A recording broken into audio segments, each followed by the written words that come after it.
Bienvenidos a la segunda parte del módulo 2 que hemos denominado Responsabilidad extracontractual del Estado en asuntos de género en Colombia, un análisis jurisprudencial. En la primera parte hicimos una enunciación breve de 5 fallos del Consejo de Estado que involucran o que resultan en la responsabilidad extracontractual de este. Así, dicho esto, vamos a ampliar el contenido de estos fallos para que tengamos como 2 resultados esperados. El primero, desde luego, el conocimiento detallado de esta jurisprudencia, y el segundo se relaciona más con, digamos, las herramientas que vamos a poder desprender de estos casos prácticos a la hora de relacionarlos con la teoría que veremos más adelante en el curso, desde cómo se relacionan con las disposiciones internacionales en la materia o cómo estos fallos desarrollan de manera efectiva el enfoque de género en los procesos judiciales. El primer fallo que veremos será el fallo del 27 de mayo de 2020 con el radicado 37792. Los hechos se resumen así. María, una mujer indígena de la comunidad de Verachamí, fue secuestrada y sometida a violencia sexual por miembros del grupo armado ilegal Frente 18 de las FARC en la región del Cauca, en Colombia. María fue retenida durante varios meses y sometida a abusos continuos antes de ser liberada. Los responsables de esta comisión de estos delitos fueron los miembros del Frente 18 de las FARC.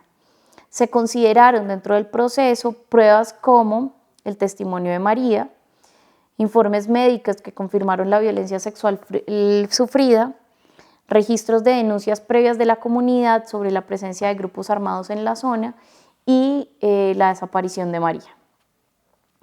Las consideraciones jurídicas que tuvo el Consejo de Estado tienen que ver con el reconocimiento de la violencia sexual sufrida por María, diciendo que esta vulneración de sus derechos constituía desde luego una grave violación a los derechos humanos fundamentales, incluido el derecho a la integridad personal y la protección contra la violencia y la tortura. Se destacó la responsabilidad del Estado colombiano en la protección de todos sus ciudadanos contra tales violaciones, especialmente en áreas afectadas por el conflicto armado, donde las poblaciones indígenas son especialmente vulnerables.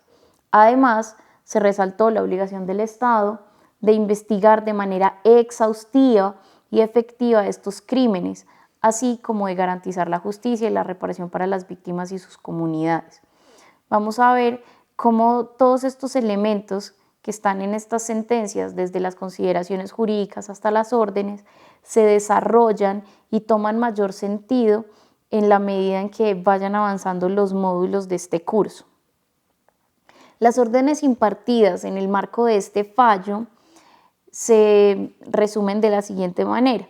Primero, una indemnización integral. Se le ordenó al Estado indemnizar a María por los daños y sufrimientos físicos, psicológicos y morales causados por la violencia sexual, así como el impacto en su comunidad y su entorno social. Esto nos genera unas acciones materiales, individuales y colectivas que vamos a ampliar a lo largo del curso. De estas reparaciones colectivas se instruyó al Estado colombiano a implementar medidas en la comunidad de María, incluyendo programas de atención médica y psicosocial, proyectos de desarrollo comunitario y acciones afirmativas para fortalecer la protección de los derechos de las mujeres indígenas.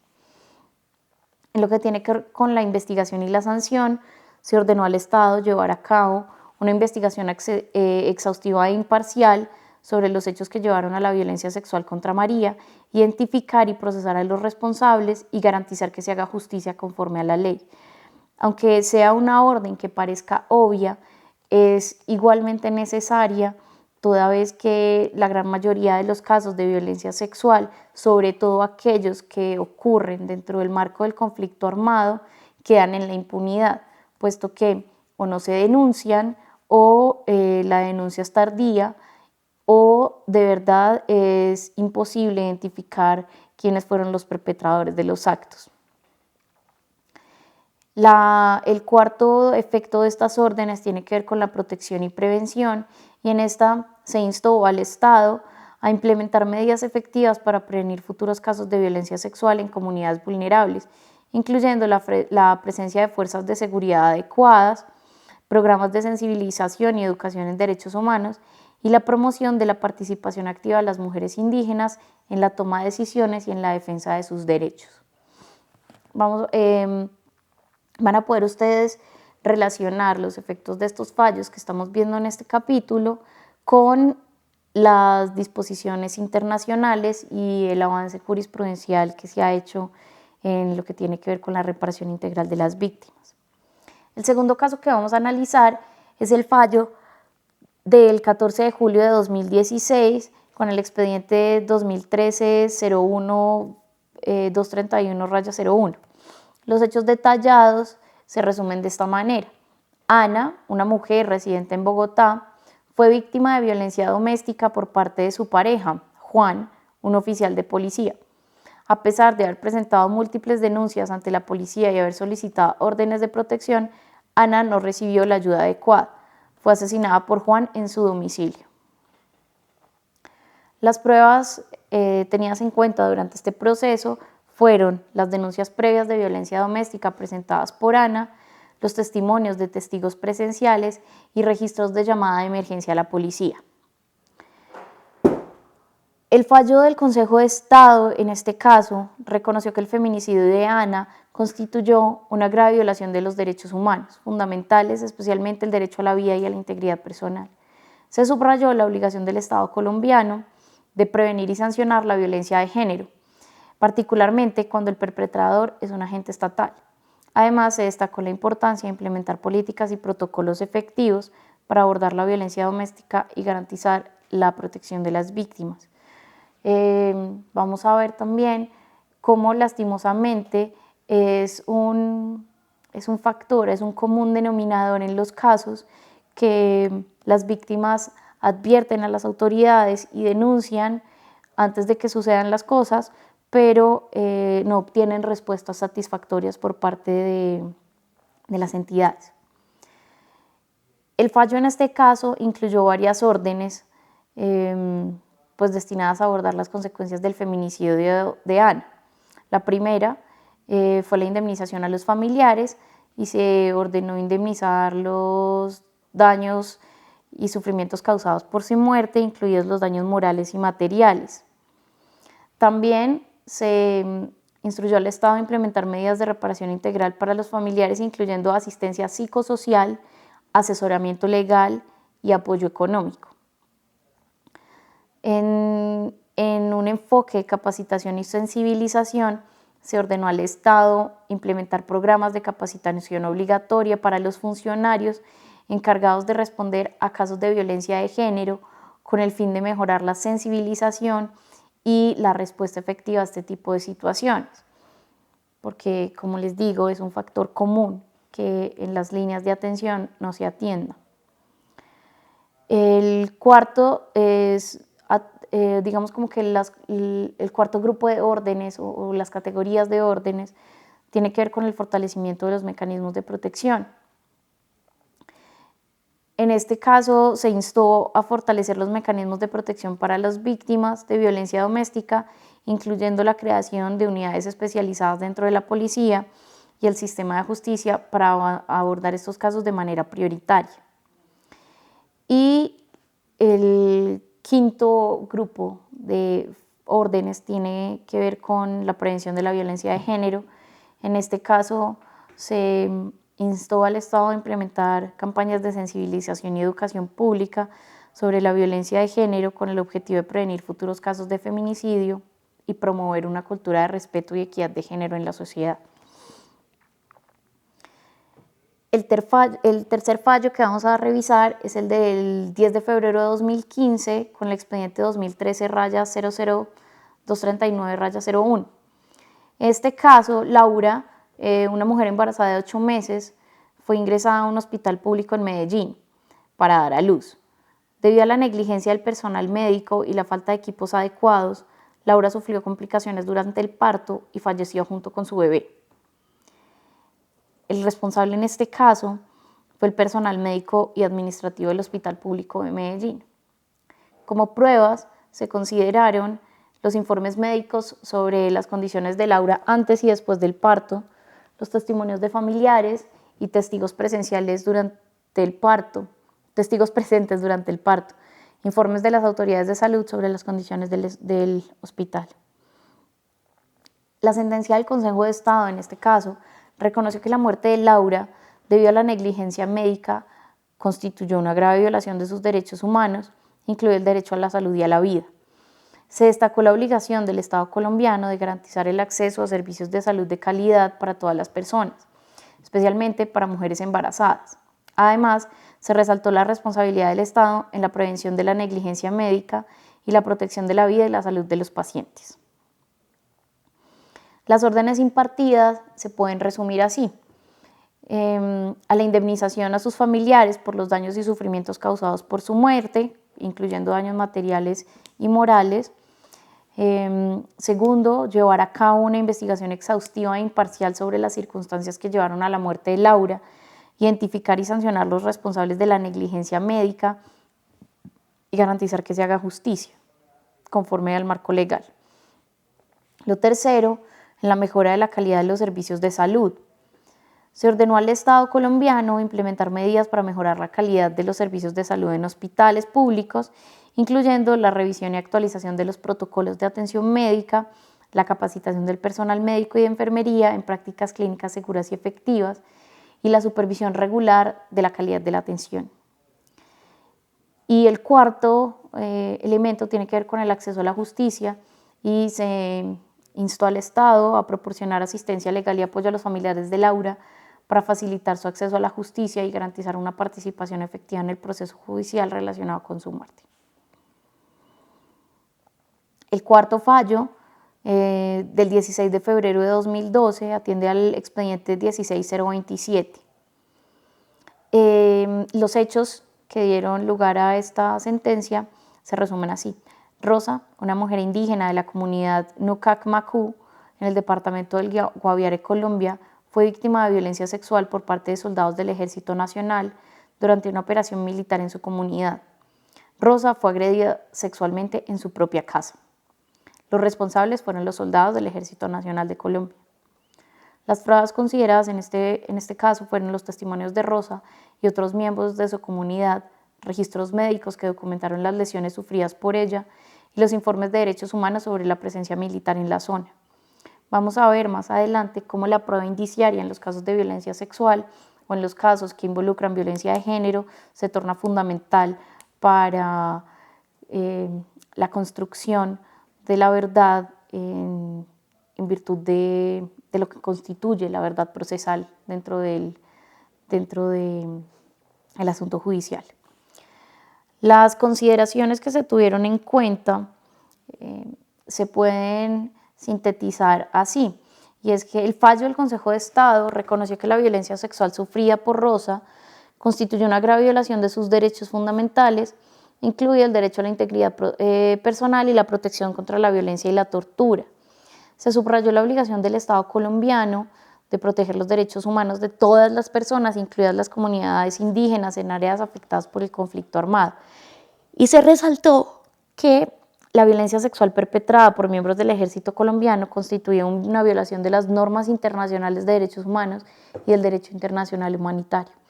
En este sentido, las órdenes del fallo pueden agruparse de la siguiente manera. En cuanto a la indemnización, se ordenó indemnizar a Rosa por los daños y sufrimientos causados por la violencia sexual, incluidos los daños físicos, psicológicos y morales. En lo concerniente a la reparación integral, se ordenó implementar medidas de reparación integral para Rosa, incluyendo asistencia médica y psicológica, apoyo legal y económico y medidas de rehabilitación y reintegración social. En la investigación y sanción, se ordenó al Estado colombiano llevar a cabo una investigación exhaustiva e imparcial sobre los hechos que llevaron a la violencia sexual contra Rosa identificar y procesar a los responsables y garantizar que se haga justicia conforme a la ley. Y en lo que respecta a la prevención de la violencia sexual, se instruyó al Estado colombiano a implementar medidas efectivas para prevenir futuros casos de violencia sexual en comunidades indígenas, incluyendo la capacitación obligatoria para las Fuerzas Armadas sobre los derechos humanos y la implementación de protocolos de prevención y respuesta específicos para proteger a las mujeres indígenas en situaciones de conflicto armado. El quinto y último fallo que revisaremos en esta oportunidad es el del fallo del 5 de diciembre de 2008 con expediente 18001. Los hechos van así. Isabel, una activista de derechos humanos en el departamento del Meta, fue detenida por agentes de la policía y posteriormente desapareció. Isabel había estado documentando abusos cometidos por las autoridades en la región antes de su desaparición. Los responsables fueron agentes de la policía del departamento del Meta. Las pruebas consideradas fueron los testimonios de testigos presenciales de la detención de Isabel, registros de comunicaciones policiales sobre su arresto, informes de organización de derechos humanos sobre la situación en el departamento del Meta. El fallo del Consejo de Estado, en este caso, reconoció que la desaparición forzada de Isabel constituía una grave violación de los derechos humanos, en particular su derecho a la libertad y a la integridad personal. Se subrayó la responsabilidad del Estado colombiano en la protección de sus ciudadanos contra tales violaciones y en la garantía de la justicia y la rendición de cuentas cuando ocurren violaciones de este tipo. Además, se resaltó el papel crucial de las autoridades estatales en la prevención y la investigación de los casos de desapariciones forzadas, así como en la protección de los derechos de la víctima y sus familias. Para el caso concreto, las órdenes se encaminaron a la investigación exhaustiva sobre la desaparición de Isabel con el objetivo de determinar su paradero y establecer las circunstancias de su detención y desaparición. La indemnización a su familia por los daños y sufrimientos causados por su desaparición, incluyendo los daños morales y materiales. Las garantías de no repetición. En este caso, se ordenó al Estado implementar medidas efectivas para prevenir y sancionar la desaparición forzada en el futuro, incluyendo la revisión y fortalecimiento de los protocolos de detención, la capacitación a las fuerzas de seguridad en derechos humanos y la creación de mecanismos de denuncia seguro para las víctimas y familiares. Y el último sentido del fallo tiene que ver con la cooperación con organizaciones internacionales. En este caso, se instó al Estado colombiano a cooperar plenamente con los mecanismos internacionales de derechos humanos en la búsqueda de Isabel y en la investigación de su desaparición, proporcionando acceso a la información relevante y facilitando las investigaciones en curso. Estos son los 5 casos que vemos en lo que tiene que ver a la responsabilidad extracontractual del Estado con violación de derechos humanos con enfoque de género. Vamos a ver en el desarrollo del curso cómo el actuar o el deber ser del Estado respecto de la promoción de los derechos humanos va a afectar, ¿cierto? Como sus condiciones de responsabilidad frente a diferentes hechos que ocurren. Vamos a ver que existen unas políticas internacionales claras que determinan qué debe hacer, cómo debe avanzar y cómo debe promover estos derechos el Estado, tanto desde la adopción de mecanismos como desde el despliegue de políticas públicas y diversas acciones de carácter positivo para cumplir con estos mandatos internacionales. El no cumplimiento de ellos derivará en la responsabilidad del Estado, en la medida en que estos mecanismos se vuelven vinculantes en Colombia cuando son ratificados por el Congreso. En caso de no ser ratificados como mecanismos de derecho internacional, pueden ser utilizados incluso como criterios de interpretación constitucional en este tipo de situaciones. De esta manera, la responsabilidad extracontractual del Estado en los asuntos que tienen que ver con el enfoque de género no son ni pocos ni son aislados.